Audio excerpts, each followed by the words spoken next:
soir par la semaine nationale de la philosophie. Donc je rappelle rapidement un petit peu le programme et un petit peu l'esprit. Pourquoi ça s'appelle Semaine nationale de la philosophie? Ça s'appelle nationale parce que c'est pensé ici à Maurice, c'est fait à Maurice. On ne s'aligne pas du tout sur l'UNESCO, vous savez, comme les jours de la femme, le jour du travail, enfin, il y a plusieurs jours que l'UNESCO décide dans l'année, comme il y a d'ailleurs une journée mondiale de la philosophie qui est toujours le 3e jeudi du mois de novembre, c'est fixé par l'UNESCO. Donc là, c'est une décision qu'à l'Université populaire, on prend de faire cette semaine en mars ou en avril de chaque année. C'est la 3e année que nous la faisons.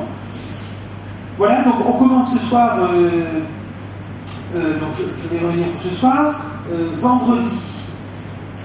Donc il y a un café philo au Lotus Angle Square, qui est le bar qui se trouve à côté du théâtre de Port-Louis, à deux pas. Sur l'angle droit, il y a un bar, c'est là que ça va se passer. Vendredi de 17h à 19h. La différence, enrichissement ou source de conflit, point d'interrogation, ce sera le thème. Samedi, de 14h à 17h, au Rajiv Gandhi Science Center, qui se trouve à Bell Village. Donc, il va y avoir la projection du film Le nom de la rose. Je vous conseille aussi d'en parler autour de vous, bien sûr, pour cette semaine. Là, on fait un film, projection, puis après débat, question, sur ce magnifique film. Donc, si vous ne l'avez pas vu, je vous invite vraiment, et si vous l'avez vu aussi, puisque on ne se lasse pas. Donc, 14h, 17h, samedi. Ensuite, lundi, à l'Université de Maurice, si vous, bien sûr, pouvez venir, il y a sans aucun problème, c'est ouvert. Enfin, c'est ouvert, disons, vous connaissez, il n'y a aucun problème pour rentrer. Donc une conférence que je vais animer, qui va durer à peu près 1 heure, pas plus, sur la philosophie comme médecine. Ça a lieu à midi, lundi midi. Midi 1h, alors midi 13h. Voilà, et on terminera mercredi 25 mars à Grand B, enfin dans le Grand Nord. On y va, on n'y est jamais allé, donc on y va. On organise un café philo à Grand B, le bar s'appelle Around the World, qui se trouve à Péribert exactement. Je crois que c'est entre Grand B et Péribert le bar, je ne connais pas trop bien l'endroit, mais voilà. 17h-19h, le développement peut-il être durable? Voilà le thème. Le développement peut-il être durable? Et donc là, ce soir, on débute cette semaine avec donc le professeur Serge Rivière qui a répondu à l'invitation et donc je tiens vraiment à le remercier. Nous allons présenter à peu près une dizaine de minutes chacun en gros sur le thème quelle est la pertinence de la philosophie des Lumières aujourd'hui. Et après nous laisserons au public et bien sûr comme on a l'habitude toujours pour les questions, les échanges. Donc, je voudrais remercier Joseph Cardella de m'avoir invité ce soir, de parler d'un de mes sujets favoris, l'humanisme de Voltaire. Quand je pense au siècle des Lumières, que j'ai étudié pendant 40 ans, je pense surtout qu'au centre de cette philosophie du siècle des Lumières se trouve l'homme et son bonheur. Et ici, le bonheur, pour moi, ne veut pas dire le plaisir. Le bonheur, c'est ce qui est commun à nous tous, ce qu'on recherche dans la vie, la tranquillité, la conscience tranquille, un état de plénitude. Ce n'est pas le plaisir.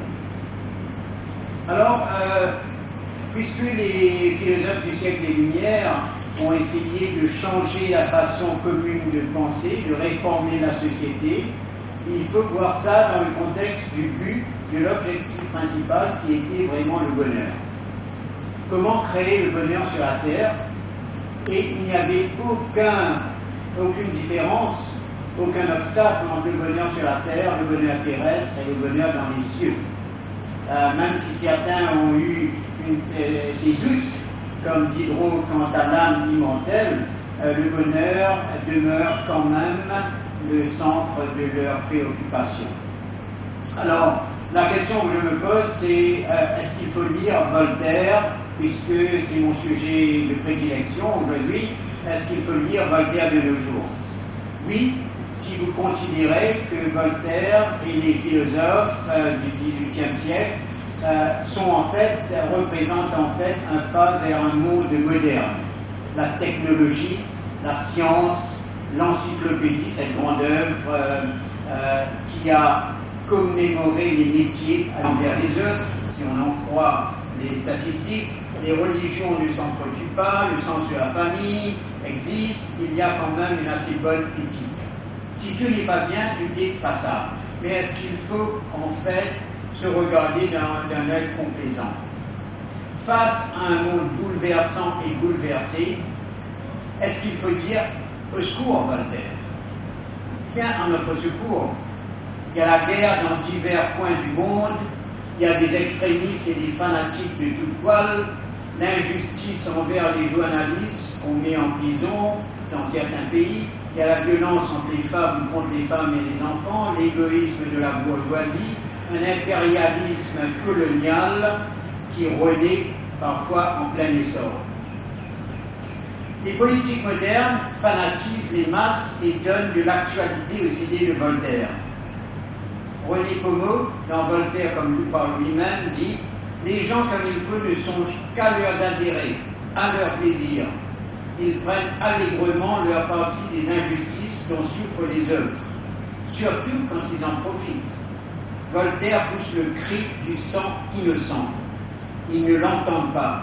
Il est si fatigant de réfléchir. Les défenseurs de Calas, de Labarre, de Sirven voient en l'écrivain quelqu'un qui divertit, mais quelqu'un qui dirige les consciences.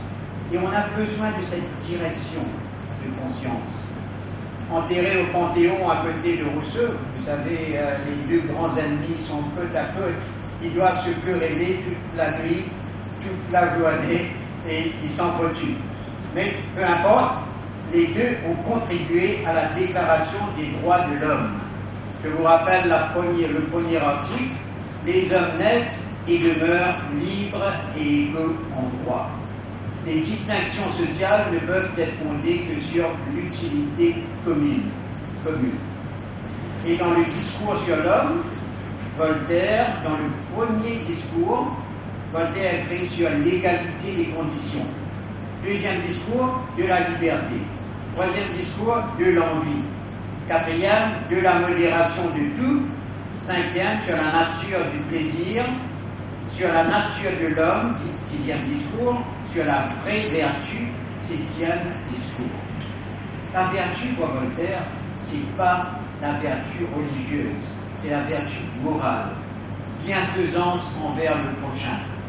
Il dit dans l'article vertu du dictionnaire philosophique, c'est bienfaisance envers les œuvres. Alors, est-ce qu'il faut lire Voltaire de nos jours? Si vous n'avez rien d'autre à faire, on imagine que les œuvres de Voltaire constituent 150 tomes. Et on a calculé que c'était l'équivalent de 20 Bibles. 20 Bibles, 15 millions de mots. 15 millions de mots. Il a dit beaucoup de choses. Et il a presque tout dit d'une façon ou d'une autre. La liberté de penser, la liberté d'agir contre le despotisme, l'intolérance. Souvent, on fait appel à Voltaire quand on pense à ça. À Madagascar, je pense que la petite révolution qui a eu lieu a causé certaines citations de Voltaire. On peut utiliser Voltaire pour tout justifier.